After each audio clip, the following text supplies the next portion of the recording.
만약 내가 병원에서 가족을 돌보고 있는데 매일 밤 누군가 몰래 찾아와 환자 곁에 앉아 있다면 어떨 것 같습니까? 더군다나 그 낯선 이가 아버지의 오래된 첫사랑이자 내가 몰랐던 또 한 사람의 어머니라며요.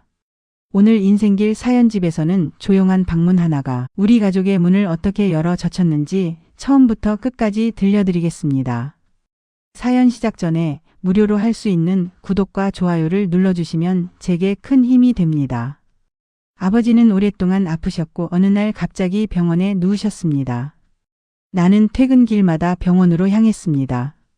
엘리베이터 문이 열릴 때마다 소독약 냄새가 먼저 코끝에 스며들었고 그 냄새와 함께 하루의 기운이 조금씩 빠져나가는 느낌이 들었습니다. 병실 문을 열면 아버지는 늘 같은 말로 나를 맞이했습니다. 괜찮다. 너무 늦게까지 있지 마라. 그 말은 늘 조용했지만 내겐 오래 머물러 달라는 부탁처럼 들렸습니다. 입원한 지 며칠 지나던 밤이었습니다. 면회 시간이 끝나 불이 낮아진 복도 병실 문이 살짝 열렸고 검은 카디건을 걸친 여자가 조심스럽게 들어왔습니다. 간호사인 줄 알았습니다. 그런데 그녀는 환자 명단을 확인하지도 않고 곧장 아버지 침대 곁으로 다가와 의자에 앉았습니다.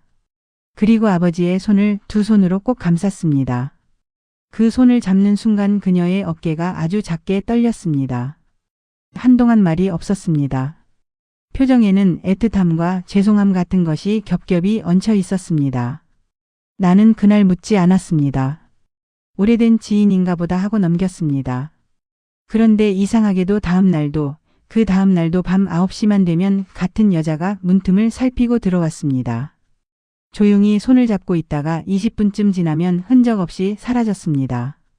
그 정해진 시간과 조심스러운 발걸음이 내 마음에 점처럼 찍혔고 그 점이 점점 커졌습니다. 사흘째 되던 날 나는 자리를 비우지 않기로 했습니다. 그녀가 문을 열고 들어와 의자에 앉아 나는 숨을 고르고 말을 꺼냈습니다. 실례가 안 된다면 아버지를 어떻게 아시는지 여쭤봐도 될까요?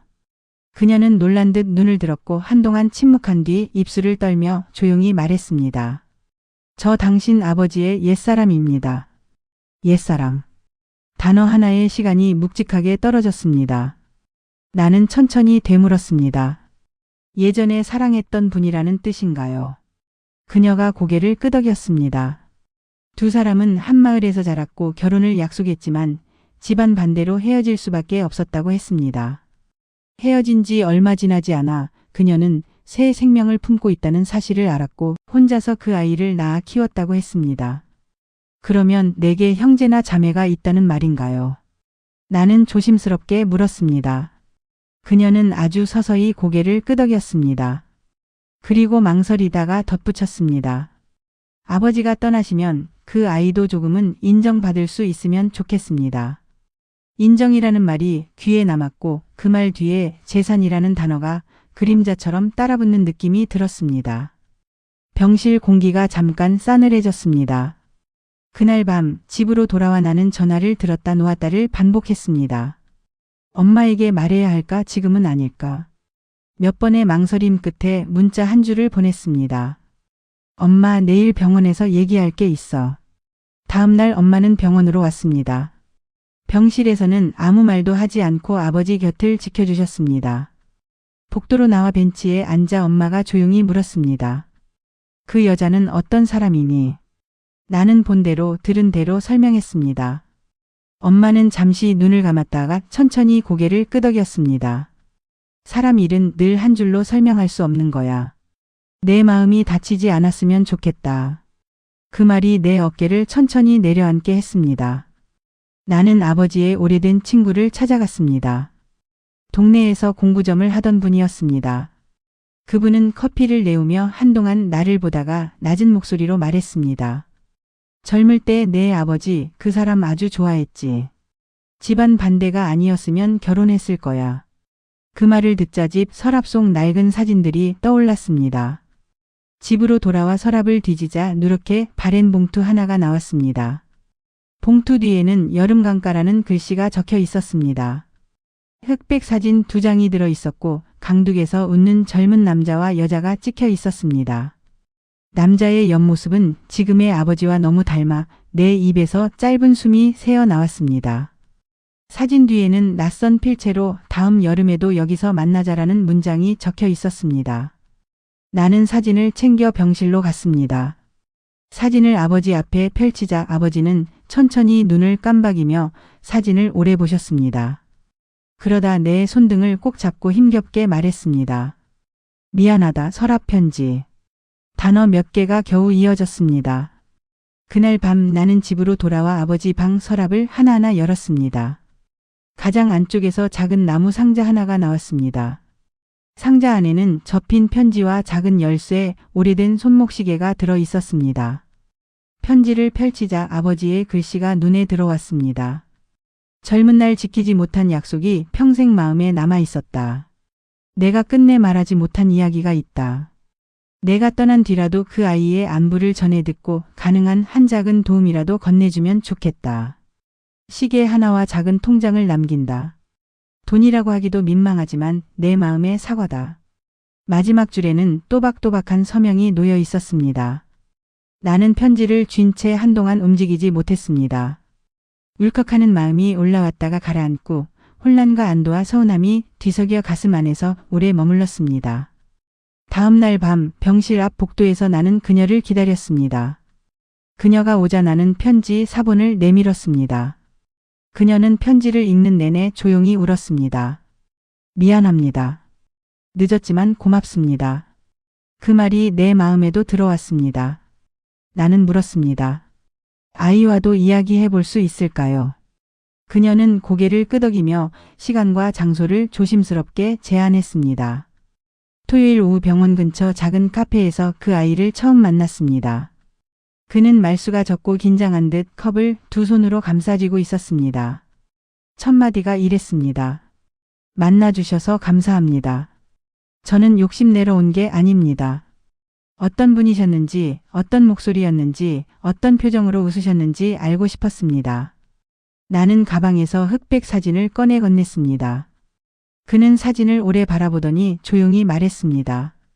닮았네요, 눈썹하고 턱선이. 나는 천천히 고개를 끄덕였습니다. 사진 속 사람들은 여름 햇살처럼 환하게 웃고 있었고 우리 셋은 말없이 그 웃음을 오래 바라봤습니다. 그날 저녁 작은 가족 회의가 열렸습니다. 가까운 친척 몇 분이 모였고 이야기는 조심스럽게 시작해 금세 날카로워졌습니다. 왜 이제 와서, 법은 어떻게, 그동안 가족으로 살지 않았는데. 여러 목소리가 겹쳤습니다. 나는 숨을 크게 들이마시고 차분하게 말했습니다. 지금은 아버지의 치료와 평안이 먼저입니다.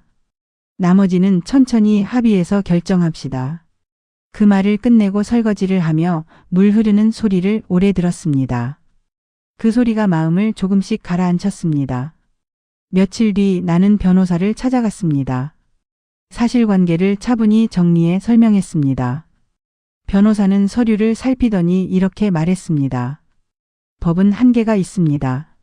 무엇보다 고인의 의사가 분명하다면 가족 간 합의가 최선입니다.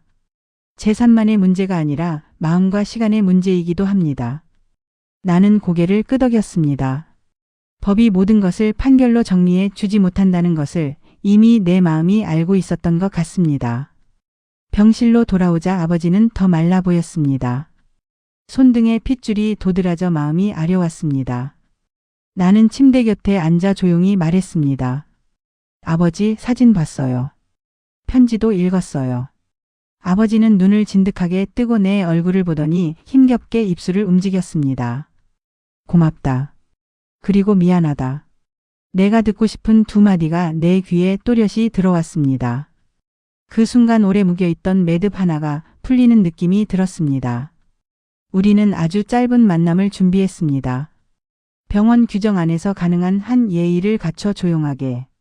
약속된 날 그녀는 복도 끝에서 천천히 다가왔고 아이는 문밖에서 잠시 멈춰 섰습니다. 나는 먼저 들어가 속삭였습니다. 아버지, 잠깐 손님이 오셨어요. 아버지가 눈을 떴고 나는 문을 열었습니다. 그녀가 문턱에서 조용히 인사했습니다. 아버지는 한참 그녀를 바라보다가 아주 작게 미소 지었습니다. 소리는 거의 들리지 않았지만 표정만으로도 충분했습니다. 미안하다, 고맙다. 그 말이 공기처럼 전해졌습니다. 그녀의 눈에서 눈물이 흘렀고 아이는 문 밖에서 고개를 숙였습니다. 나는 그의 어깨에 손을 올려주었습니다. 병실 창으로 들어오던 오후 햇살이 바닥에 길게 누웠고 그 빛 덕분인지 차가운 공기도 잠시 따뜻해진 듯 했습니다. 아버지는 그로부터 길지 않은 시간이 지난 뒤 조용히 떠나셨습니다. 장례는 크게 하지 않았습니다. 작은 꽃과 한 장의 흑백 사진, 그리고 우리 각자의 마음속 인사. 손님이 드문 시각 나는 편지와 열쇠, 오래된 시계를 상자에 담아 그녀에게 건넸습니다. 그녀는 고개를 저었습니다. 우리에게 필요한 건 이것이 아니라고 했습니다. 나는 천천히 말했습니다. 돈이 아니라 마음입니다. 당신에게도 아이에게도 나에게도. 그녀는 잠시 망설이다가 시계만 받았습니다. 작은 통장은 장례와 치료에 쓰기로 서로 합의했습니다. 우리는 각자의 방식으로 아버지의 뜻을 들어주었습니다. 장례가 끝나고 시간이 조금 흐른 뒤 우리는 동네 국수집에서 다시 만났습니다. 아이는 아버지가 젊은 시절 좋아하셨다는 노래를 휴대전화로 찾아 들려주었습니다. 나는 처음 듣는 노래였지만 이상하게 낯익게 느껴졌습니다. 쉽게 따라 부를 수 있는 멜로디, 담백한 가사. 우리는 많은 말을 하지 않았습니다. 국수를 먹고 노래를 듣고 날씨 얘기를 했습니다. 집으로 돌아오는 길 나는 생각했습니다. 가족이라는 말은 때로 피보다 느린 속도로 마음에 스며드는 것일지도 모른다고. 느리지만 확실하게. 그 후로 우리는 가끔 안부를 묻고 작은 소식을 나눴습니다. 나는 아버지가 쓰시던 만년필을 수리해 아이에게 보냈습니다. 얼마 뒤 그가 사진을 한 장 보냈습니다. 처음으로 아버지의 펜으로 쓰는 편지입니다. 짧은 문장이었지만 그 사진을 보는 순간 병실 바닥에서 햇살이 길게 누워있던 그날의 공기가 다시 떠올랐습니다. 따뜻했고 아주 조용했습니다. 살다 보면 우리가 미처 알지 못한 진실이 때를 놓치지 않고 찾아옵니다. 그 진실은 때로 우리를 흔들고 마음의 상처를 건드리고 눈물을 부르기도 합니다. 그런데 이상하게도 그 과정을 지나고 나면 마음 한쪽에 작은 문이 생깁니다. 미안하다는 말과 고맙다는 말을 오가게 해주는 문, 서로의 어깨에 손을 올려줄 수 있게 해주는 문. 나는 그 문을 이제 두려워하지 않기로 했습니다. 오늘 내 이야기를 끝까지 들어주셔서 고맙습니다. 혹시 여러분 곁에도 오래 닫아두었던 문이 있다면 언젠가 조용히 열어보시길 바랍니다. 그 문 너머에는 상처만 있는 것이 아니라 늦게라도 만나야 할 얼굴과 나눠야 할 말이 기다리고 있을 수 있습니다. 여러분이라면 같은 상황에서 어떤 선택을 하셨을까요? 피와 정 사이, 법과 마음 사이에서 각자의 답을 찾게 되기를 진심으로 바랍니다. 여기까지 인생길 사연집이었습니다. 당신의 이야기, 당신의 순간을 댓글로 남겨주세요. 다음 시간에도 잊지 못할 이야기를 라디오처럼 전해드리겠습니다. 구독과 좋아요는 무료이고 제게 큰 힘이 됩니다. 감사합니다. 그 낯선 이가